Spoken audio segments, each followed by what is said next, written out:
everybody. What a lovely afternoon in Johannesburg we have. And once again, thank you for joining us in this second of part one was done a month ago of the sandwich generation. And we have part two because we just felt that it was a very exciting conversation that we didn't finish with our last guest.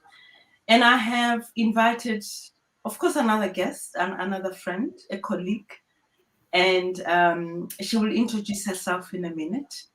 And the trend really is, I think, in this journey of wellness and the women dialogues, they're featured around people we have had conversations with, either during work or in social circles, and very interesting topics come up in those discussions. So Anitha Ramdas is here because we've practically known each other now for 5 years. She's a very important person to this, to ourselves.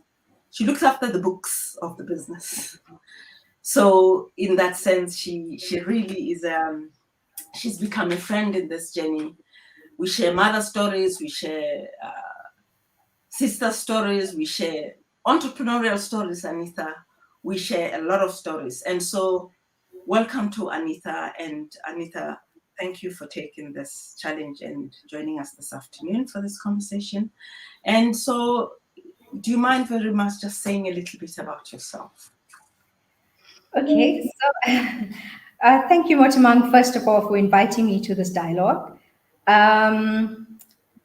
We actually know each other for 6 years now. 6. Can you believe it? So I'm an accountant. I've got a small accounting practice based in Fourways called Active Accounting. So we do all of the bookkeeping, the accounting, the payroll, the taxes, the financial statements. And of course, yeah, Motamang was actually my first client. So you remember those days, Motamang, when we were running around, and yes,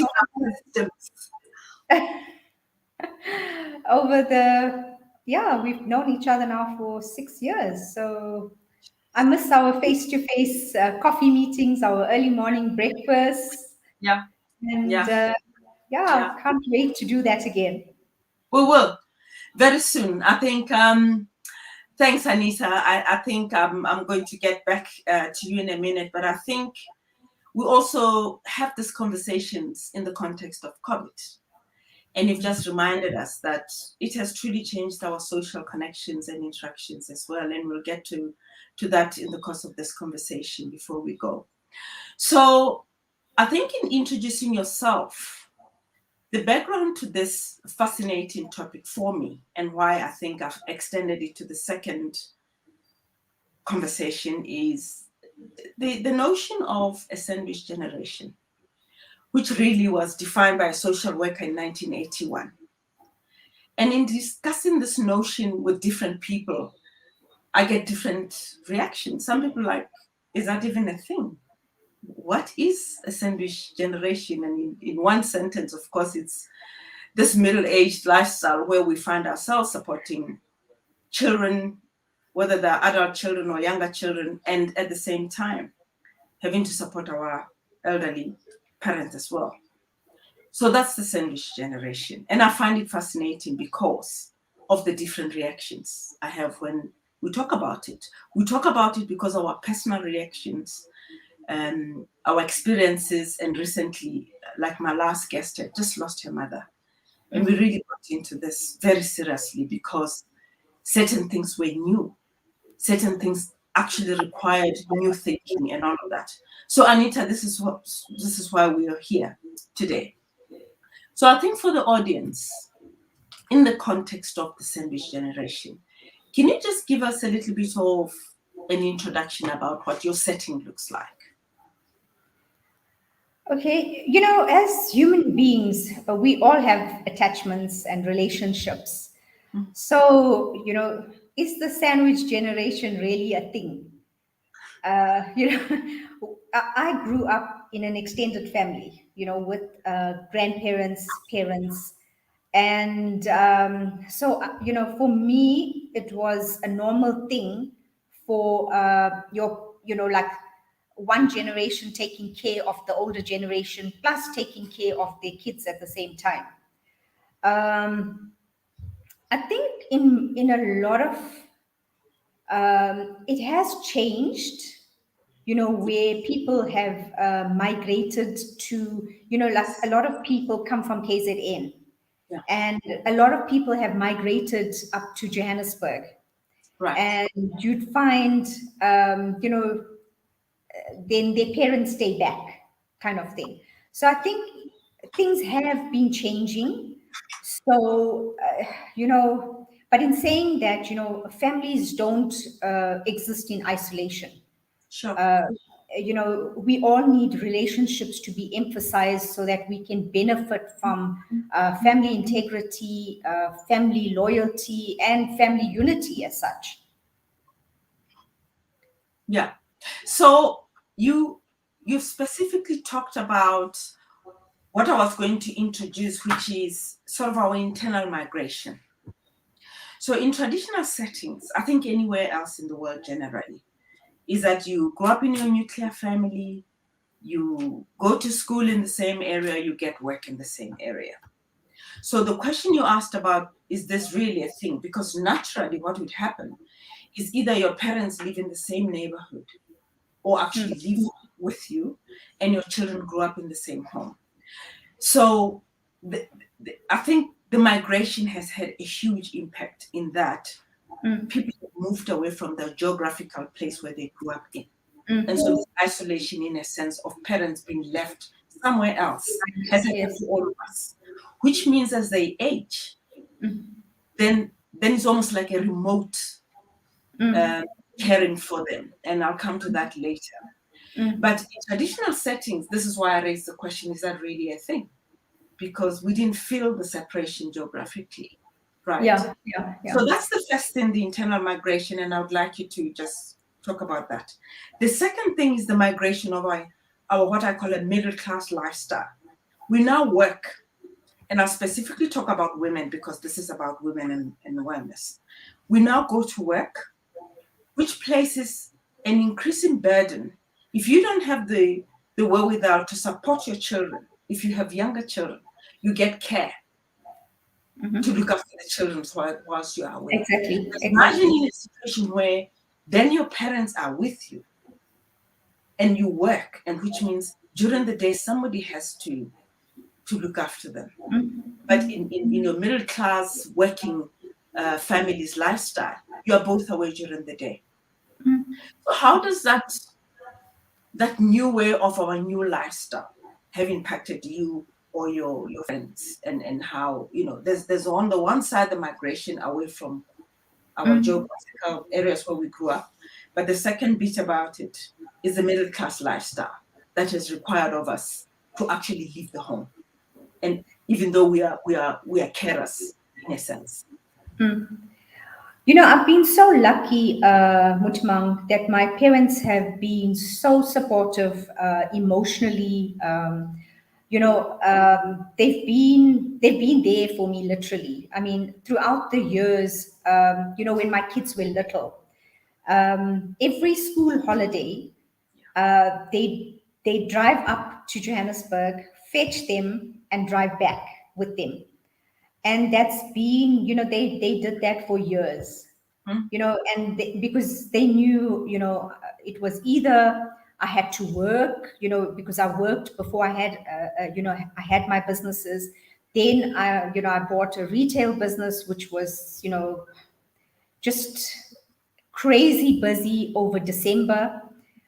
So when my younger daughter was born, I mean, they thought nothing about just packing up, coming to live with me for 1 month until the baby was, I could take her to the shop with me, kind of thing. And in that way, I've had 100% support from them. I just have to pick up the phone. I mean, the one day, I had a helper in the shop looking after Kitika, my younger daughter, and she'd given her, I said to her, give her, I think it was some medicine or something. I can't remember what it was. And then she'd given her what medicine, Yashka's what medicine. And it was like an entire teaspoon of this.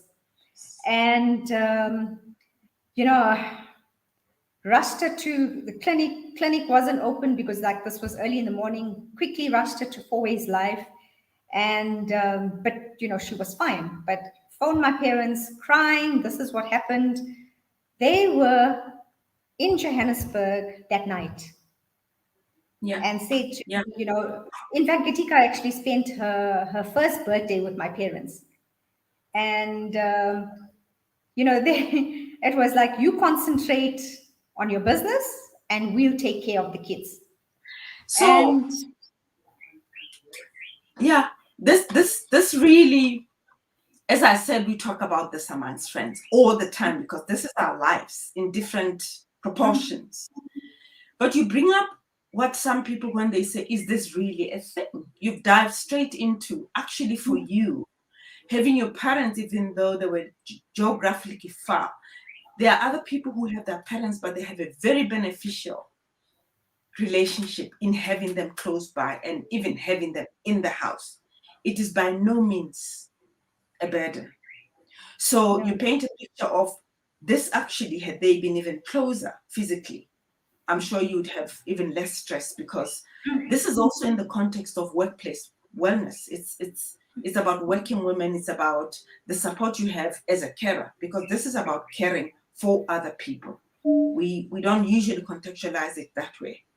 It's the stresses that are now escalating in the workplace because people find themselves having to do this. So Anita, I'm going to push you a little bit because my next question is about resourcing. Because actually part of the term also arose because the sandwich generation in the original definition introduces an increased burden on resources in the home. So if everything else remained the same, you have increasing school fees to pay. If you have adult children, you have increasing support to pay for because with our increasing unemployment rate, you can imagine their families. So we're talking about resourcing now with the sandwich generation. You have families whose children have had to come home, not only because of COVID, but because they're not employed. So they have had to come back home. So that is an increased level of resource that has to be shared. And then you have your aging parents who start having chronic diseases that require them to go for regular medical checkups, but those medical checkups are paid for. So I'm painting a scenario that truly exists for most of the families we know. So that is the classic definition of what this sandwich generation situation looks like. And I was just wondering if we could talk to that specifically about resourcing, because you talk more about how lucky you were in this situation that you actually got support from this notion. So can you talk a little bit about the resourcing and the resource challenges that potentially this could bring in?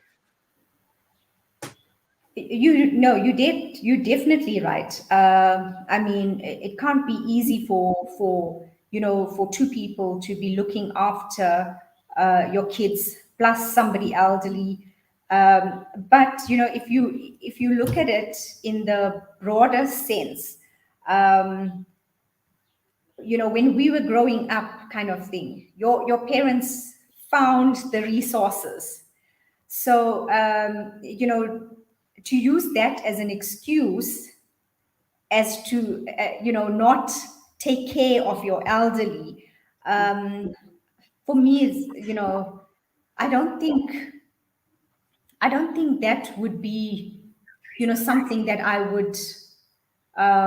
would hamper me from taking care of my parents. Is that a general thing amongst your community, for instance, your colleagues, your is that a No, general feeling you think I, that people don't you feel know, it as a burden? no. I mean, I've got a friend that's actually bought a house for her parents. You know, between her siblings, her brother and herself. Yes.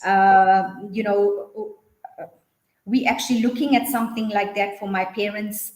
You know, to move closer to my sister in you know, in Durban. So no, I don't. The people that I've spoken to, they haven't. Nobody's actually said to me that, what, my parents are a burden. And remember, Motamang, we grew up. I grew up in a very strict environment. However, we were given everything that we wanted and that you needed.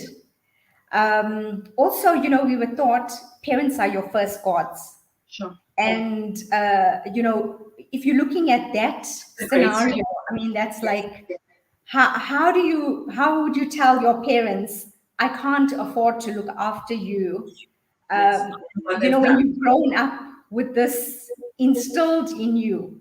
Yes. Yes. Yes. I like that statement. I'm going to steal it. Your parents are your first gods. I it's a beautiful statement, actually. So, because we're talking about building houses, I'll just put a pause there and say a little bit about what happened to me 2 days ago. My mother is 88, and I got a frantic call at 6 a.m., actually Friday, that she was not feeling well. So, first of all, this is new to me. My mother is a super healthy person. And we almost joke that she keeps saying she's well, but we must watch out. So when you get a frantic call that your mother is not well, she is triple not well, because Mm-hmm. she's at a point where even her pride has taken the back seat. And long story short, of the 7 children, it was, I mean, the rallying around her, and it was almost the same thing because geographically she's not close to me. So the ones of her children, my two sisters, that got to her first, and did the processing and the looking after and the taking to the doctor, and almost immediately. And I just think we were fighting then afterwards when she was stabilized. She's well now, she's breathing and all of that. The privilege actually of having to care for your parent, you almost are fighting who's going to do this, you know, because you're right about your parents are your first gods. We also grew up in a very strong African family where, I mean, the notion of old age homes is not even, it doesn't It's exist not where an I grew up. option. Yeah. Let me just put it out there. But it also exists where I live now. So there's this tension, and I know you probably will talk to it. There's this tension of, again, the middle class lifestyle, where we are moving culturally, I think, away from, and with good intentions, away from, maybe actually my mother would be in a better place if we take her to an old age home. She'll be with other age people. She'll be, surrounded by people her own age and activities and all of that. And I find this, of all the discussions to date, the most difficult, truly. And part of it is not even about affordability. Most times it's about the cultural thing. Is this a cultural thing? Is it discussed in your circles, the old age home concept? No, not at all. I do know of some people, that have been, have gone to the old age home. Like, I know of one person that, you know, uh, but I don't think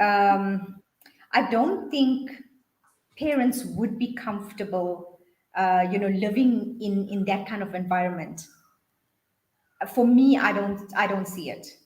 Yeah, And yeah, as you said, your mom actually took ill. I mean, my dad actually took ill a couple of months ago as well. And that's when my sister said to me, you know what, we need to pressurize them into moving closer to her, yes, so that they're also closer to hospitals, doctors, you know and to her, yeah, that should anything happen to them, she's there. In the rural towns, there's not much access to specialists, Yes. and Yes. you've got to drive out for 2 hours to get to a specialist. So I so get you when you say, your mom took ill. And, we need to also realize that as they're getting older, they can't do things that they used to do, for themselves, which is, I suppose, depressing for them. Yeah. Because, I mean, you and I can't see us relying on somebody else. Yeah. You out and about. You don't worry about having to ask people for help. You just do it yourself. Sure. So, you can see it from their point of view, where they really, it's depressing for them. Where they like my dad. This is the first time he didn't drive up. I said to you, we'd gone down and fetched them, and for them it was, it was like it was depressing, I suppose, that I that we didn't allow them to drive up.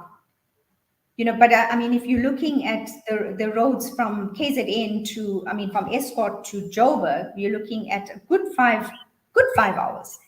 More. Yeah. Yeah, because I mean, so this dependency thing,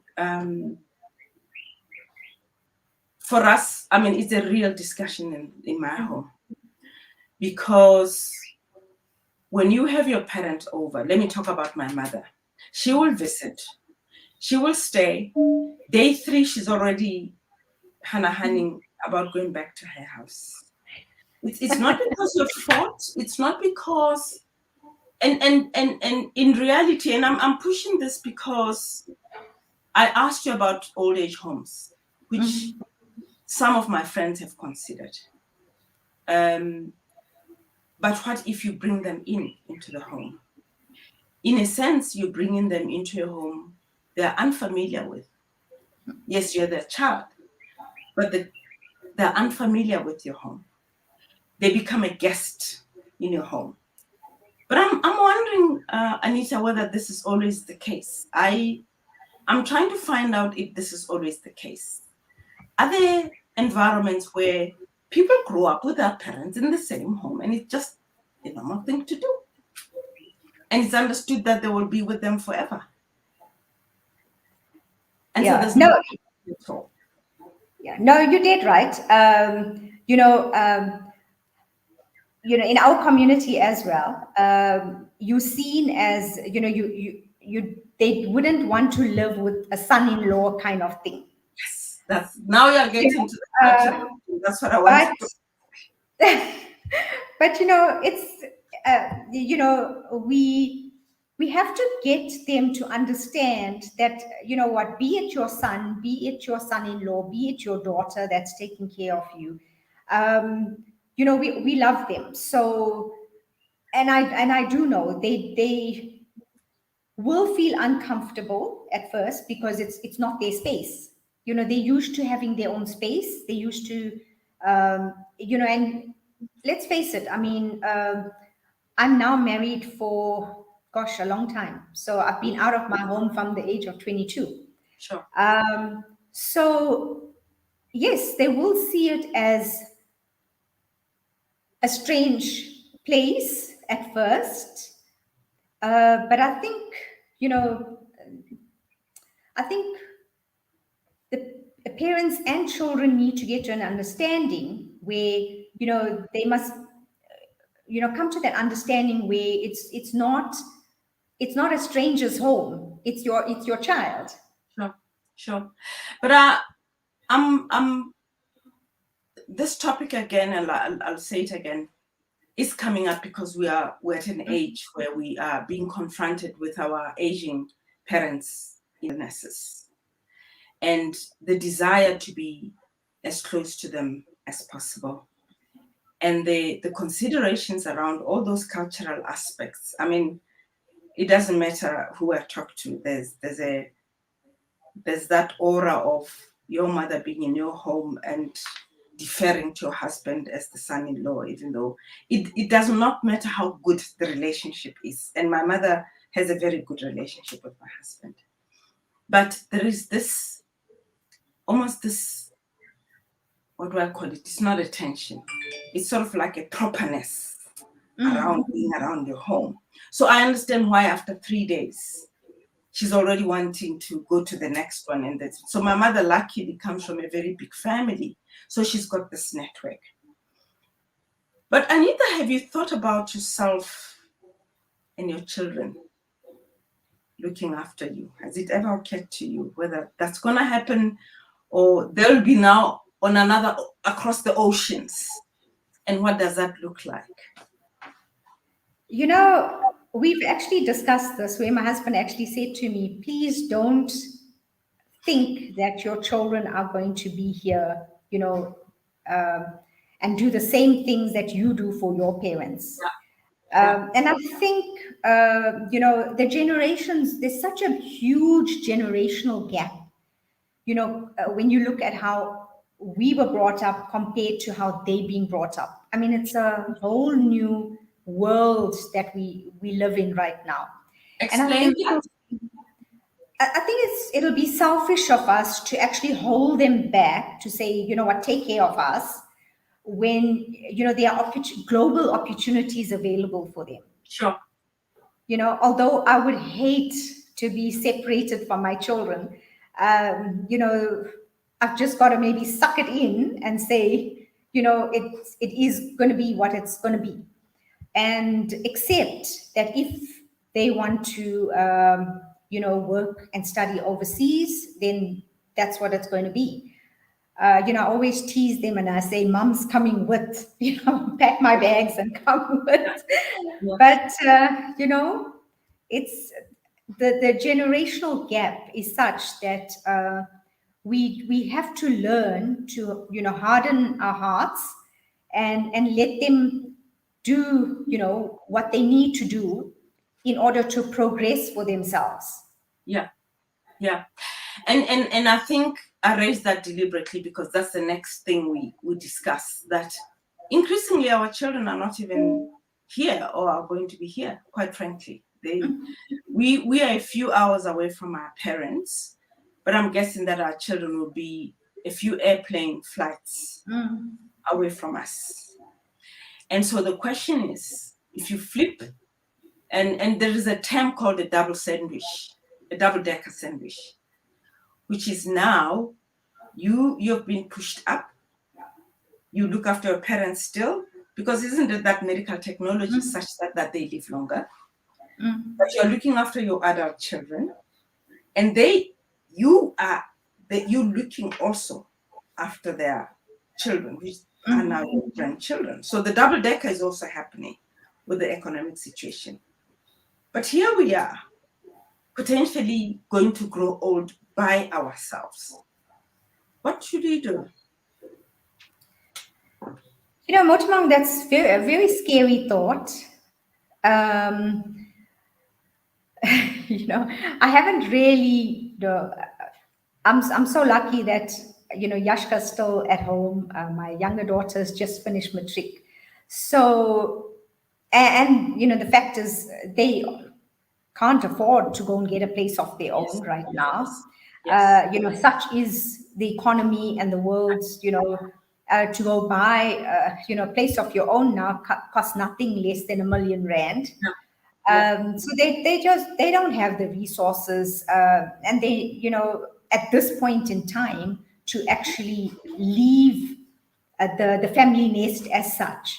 So I think I'm just very happy that I've got my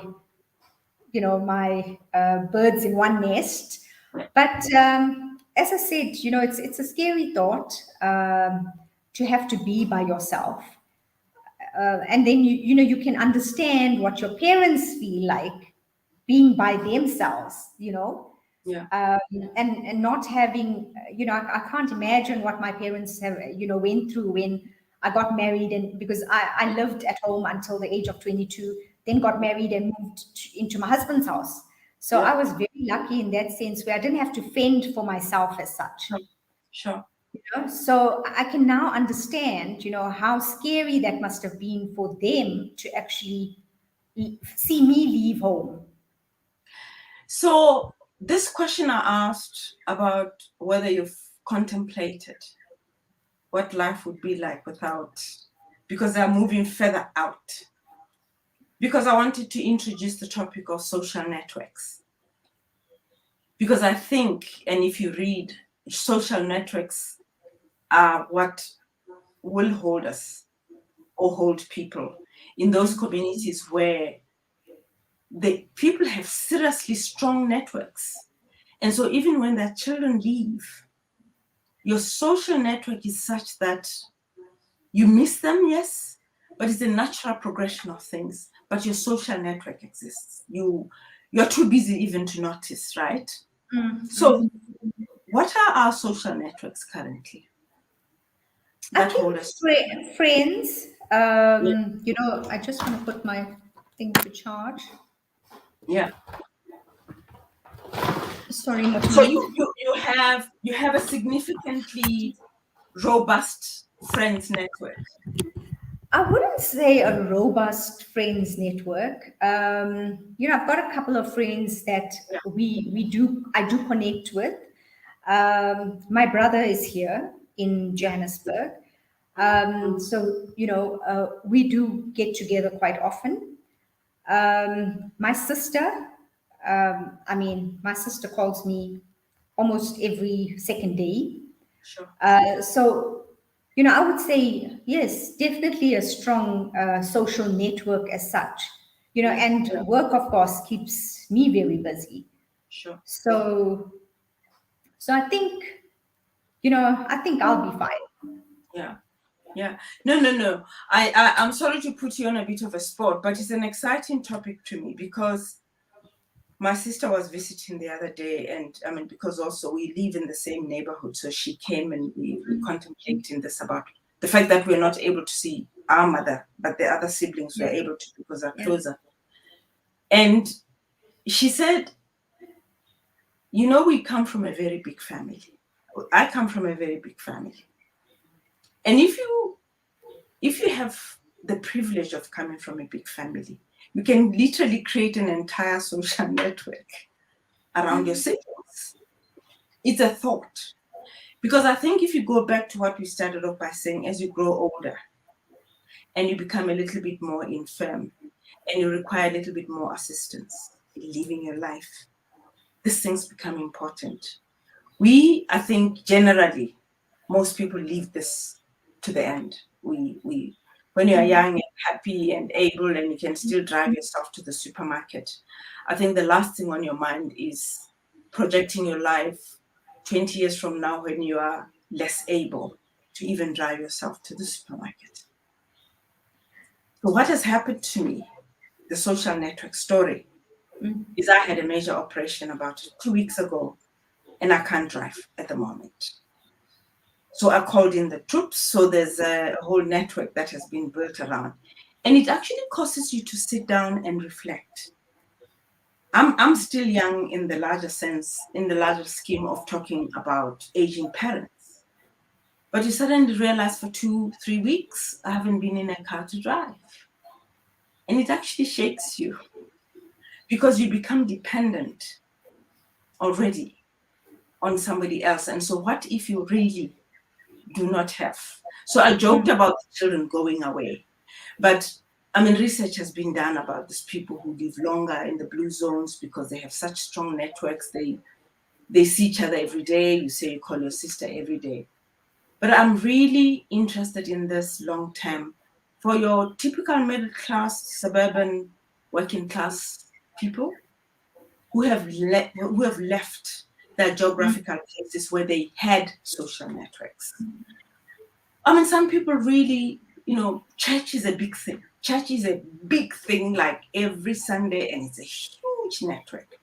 Some people find that social work network in the area of work. They're very robust. They have this networks, and people, some of them build them in the place of work. But one day you retire, right?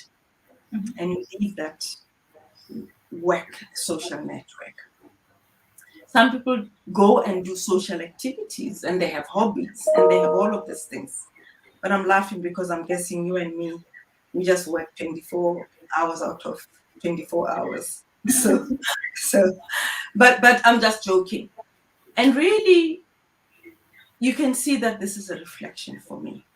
This is a reflection because we're increasingly in my network having to consider this topic more and more. We're increasingly finding that we actually have to seriously think about supporting our Asian parents. And if you're like me, where your parent has hit that the higher side of 88 and further, it does mean that you're going to have to be increasingly involved in a very significant way, especially if they fall ill. And what are you going to do? Supporting them when they come out of their own social network. I call it mother's blanket. Is her home and her network. So the reflection I'm having at the moment is, what does that mean for me now? And what does that mean for, for me in the future when I become the elderly parent? And I hear that you discuss it. My children have had enough about it.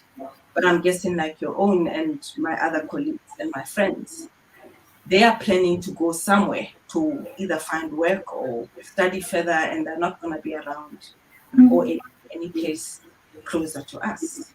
So that's the reflection. And so the curiosity for bringing you in introduces another concept that I'd like to just dig deeper into. I think you mentioned it in passing.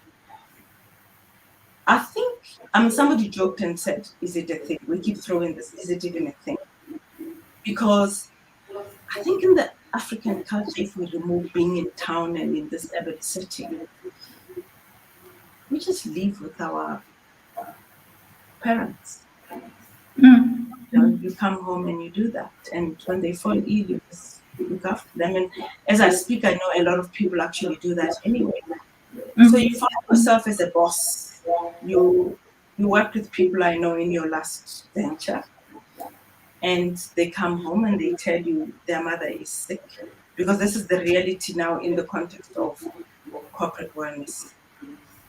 So as a boss, your realm of understanding of supporting your employees that actually have to look after their aging parents, have young children they have to look after, and it's almost like a double whammy, because naturally your employees have issues of work and productivity and looking after, but now they have the aging parents that they have to look after, and for some of them they actually live with them the same. So as a boss, is this even a thing we think about, you think? Did it even occur to you? Yes, because, obviously your employees have got a family. So, that human side, comes in, as a boss and as a woman in business. You expected to take care of your employees as well, you know, and give them that support, whereby they're not, coming to work all stressed because, they've got to worry about an ailing mom at home, or ailing, like But children that have fallen yeah, ill. but but the thing is this a thing? Quite frankly, I think you generically support your employees, but increasingly in the last, especially with COVID, which has completely just threw everything out, I've increasingly noticed that the concept of the sandwich generation has become real. Because with Definitely. our high unemployment rate, children have had to come back in. And so your 45-year-old employee has to now look suddenly after their old children who come in. And then they have to bring in their mother because they are either on chronic medication or they are undergoing cancer treatment, whatever it is. And specifically because COVID did what it did to people and families. It was truly, I wouldn't say I was shocked, but it was amazing how many people actually had to deal with this. So it was it was something that I realized that we don't think about. I don't think I thought about it. I don't think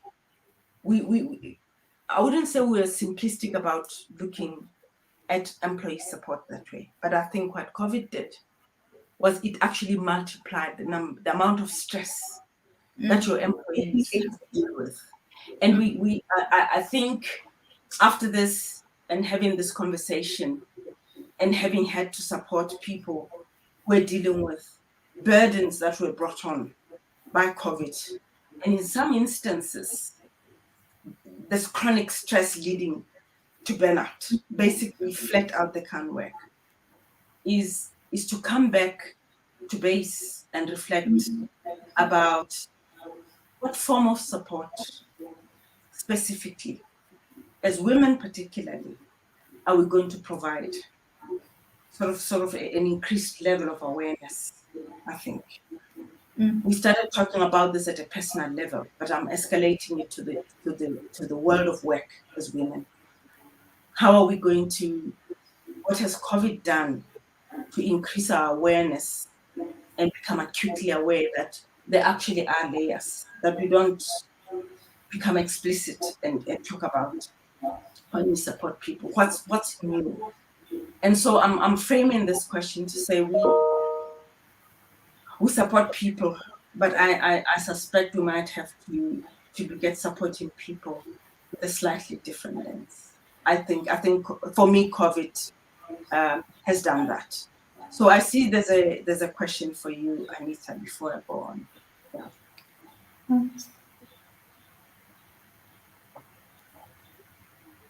Can you see the question, Anita? Yes, yes. Okay.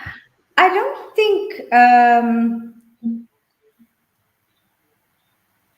no, I don't think people have been left behind in old age homes as such. I think a lot of people that I know of, that have people, when I look at migrating from KZN to Johannesburg, a lot of people have been left in their kind of family homes, and therein is where so they're not actually, I don't feel that they've been left behind in old age homes. The problem there is the fact that they left behind in their homes with no support. Yes. And so, I think a lot of people that I know of have actually sold their bigger places and have moved into smaller places so Yes. that, they could, afford, rather than living in a 4-bedroom house, you move into a 2-bedroom house so that and a smaller kind of premises, and, so that from an affordability point of view, it's more affordable for the older generation to live than to move into an old age home. And I think a So lot of these people have got support structures in place, where you've got family around. I mean, my husband got sick in January, and I had friends calling me, do you need things to be dropped off at the hospital? I had my husband's nephew, offering to drop things off at the hospital. So, and he did it for that 2 weeks. He was backwards and forwards, helping us out. So there is definitely a support structure in place. So you're not really in isolation as such, unless you yourself cut yourself off isolated yourself. Yeah. Yeah. from everybody else. Yeah.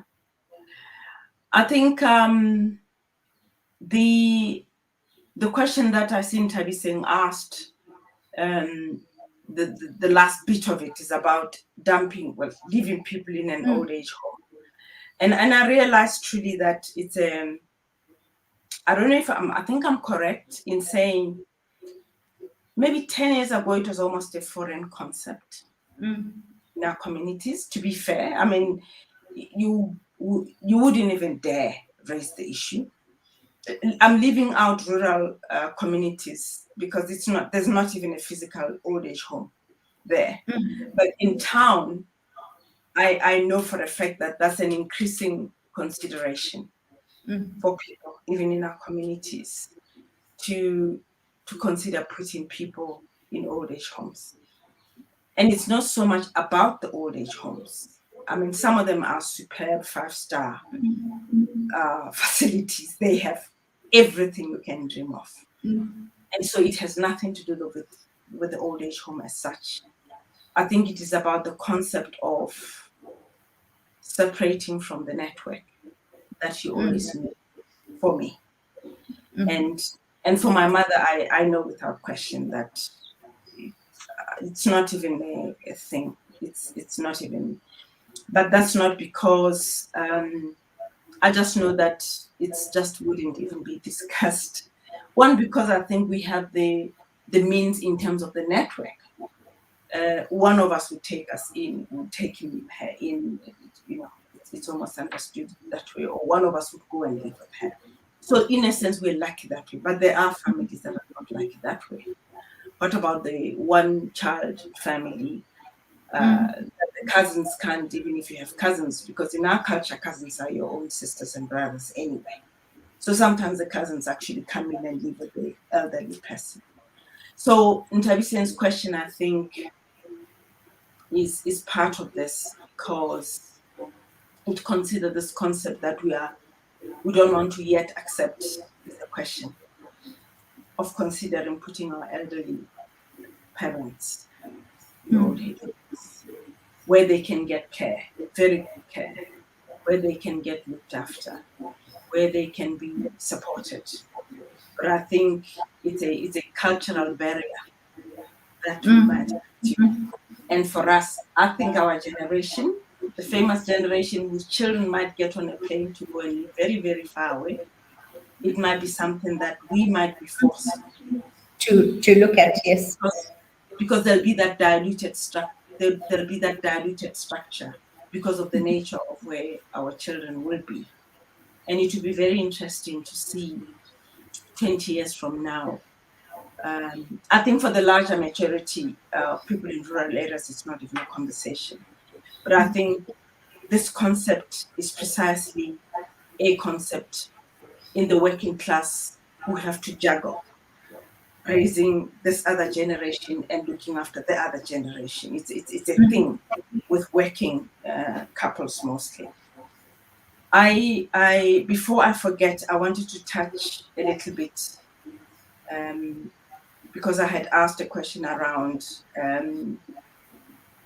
the workplace support, but I think we've dealt with that. That it's COVID has taught us many things. One of them for me is being aware and increasingly aware of this other aspect that we never considered. But I think the challenge I find for myself, Anita, because I've noticed, is the development of serious social networks that will carry you into the future. But with this concept in mind, because I also already have siblings that are scattered all over the place. We meet, we have taken as a family to meet, we've structured our certain meetings like once a year around my mother's birthday. We will meet, because Christmas, everybody's where they meet to sometimes, but every other year we try to meet as a family. But it really, I would like to hear again what the social network story, given our potential challenge to sandwich going forward, looks like for you. I think going forward, as I've said before, you can't actually expect, the kids today to actually stay in the nest as such.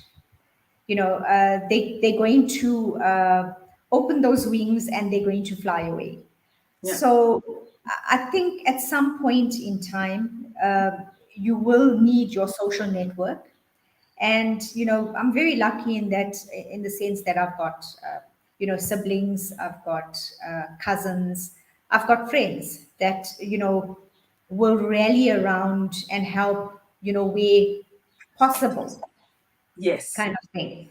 I think you're right. In the next 20 odd years, I think the old age homes will be a thing Yeah. for us, because it just wouldn't be possible for you to live by yourself when you are at that age of 80, say, between 80 and 90 years old. um, I don't think it would be a thing then. I think we would grow into that, knowing that at some point in time you're going to need that old age home as such. Yeah. And as you said, there's some, if you look at it around Johannesburg, I mean, there's a lot of these places Yeah. coming up, retirement homes as Yeah. they call them. Yeah. And some of these places are like five-star hotels. Yeah. So you know culturally, I think we've got to then suck it in and realize that we're going to have to move past our the old thinking of being dumped in an old age home as such. Yeah. I mean, yeah, and I think it's an unfortunate thing, this dumping people in an old age home. I actually I think there are potentially people who actually love to have that independence, especially people who grew up anyway, very independent. They are comfortable with moving into an old age home, knowing that they'll continue with their other new life independently, as long as the resources are there around to make sure that if anything happens to them, there'll be social networks organized for them and all of that. Because I increasingly can see, even in my mother's generation and maybe the generation a little younger than them, that this has become a big topic. It has become a big topic for us, the sandwiched generation, with our children moving further, even further away from how we moved from our own parents. That maybe it is time to start planning ahead of time about our own self-care. Because I think in the end, what we've been talking about all along, about the ones in the middle, the sandwich, is about how to navigate, especially in the context of work, how to care for yourself when you have to do this, because it becomes quite tough when you have, it's one thing when you have adult children because they can be of help. But when you have younger children you're looking at that need you to drive them to school or to take them to school or feed them and all of that, and an aging parent that is not well, it increases your potential stress, you know, and I think Definitely. it's a thing for me. So that's the one thing. We haven't talked at all as we close about, we talk as women. This is sort of like a women in dialogue conversation traditionally, but we have men in it as well. The type of support for the carer, because we are carers in this context. We care not only for ourselves, but we care for the generations either way that we're looking at. So, how do you cope when you have a child in those instances that you've taken your child to work and you've had to call your mother and your mother was able to come in? I'm sure there is a way you have managed all these years as an entrepreneur of navigating Anita's self-care plan. What does it look like? I think, maybe a weekend here and there away, which we can't do now in COVID, which is so unfortunate. A day at the spa. I've treated myself before, maybe once in or twice in a year. Things like facials, odd little things just for self-care and, so that you can actually go on, Yeah. once So you've you taken care of yourself. so you have these things that you do occasionally just to manage the stress a bit. Structurally, in your work day, your 24-hour work day, are there rituals that you do daily that help manage the stress that you can share with us? I I mean, think if there exercise. are, if there are, Yeah, I try to start the day off with a little bit of exercise, maybe 10 minutes. yeah, Um, and a bit of quiet me time, maybe for about 10, 15 minutes. of That meditation. helps. That Yeah, helps. yeah, It really helps because then it just sets the mood for the day. yeah. Otherwise, you're just running around the entire day, and you don't just get that chance to just have those few minutes for yourself. So Anita, I know your husband. I know you're married. So I want to throw in the last question, because when we talk as women about me time, it's always about us going to the spa and doing this. Where do the husbands come in? Where do the partners come in the caring of the carers, in the madness of being sandwiched? I must admit, I mean, my husband does help a lot. You know, little things actually help. If you get some help to you know unpack dishes, it's something. So it doesn't leave us Yeah, doing everything by ourselves. yeah, So and yes, he does come for the spa treatments as wow, well. yeah, So he's included in those spa treatments. So I think from his side, I do get a lot of help from him, sure, be it from business side, or from just helping with the kids. I mean, this year he's helped me tremendously, dropping, fetching, yeah, uh, the school runs, because he's been working from home. So I think I've been lucky in that sense. yeah, yeah. I I read something. There's a new book that's come out. You might be interested. It's The Epidemic of Burnout. I believe from the lady that recommended it to me that it's fantastic. It says she's worked in this area of stress and management, and I think it's in the context of self-care. We all come out and say the same things. We go to the spa, we do this, we meditate. She says that's all well and good, as I finish off. But quite frankly, especially in the environment of work, whether you're an entrepreneur or you work for somebody, we have to realize that there are certain structural things that have to happen in the workplace or where you work or how you work that have to change to facilitate your well-being. Because maybe being selfish is going to be around with us for a long time. Even the economic downturn, the unemployment rates, COVID, and the long-term effects and impacts of COVID on the way we live, on the way the economy goes. I suspect we might have to be caring for each other for quite a bit and for a long time.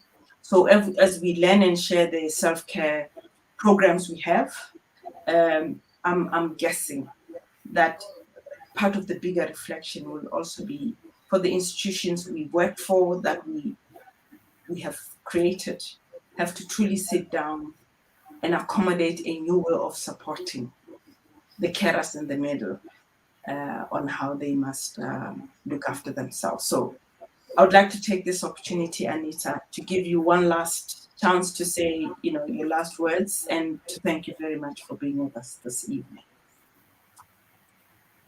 Thank you, Motamang. It's been quite a lovely talk with you. I wish it had been, face to face, but with COVID, obviously, things we do things a bit differently. But yes, thank you very much for this opportunity to be on your Women in Wellness monthly dialogues. Really appreciate it. And yes, we will chat. And we'll have that coffee soon.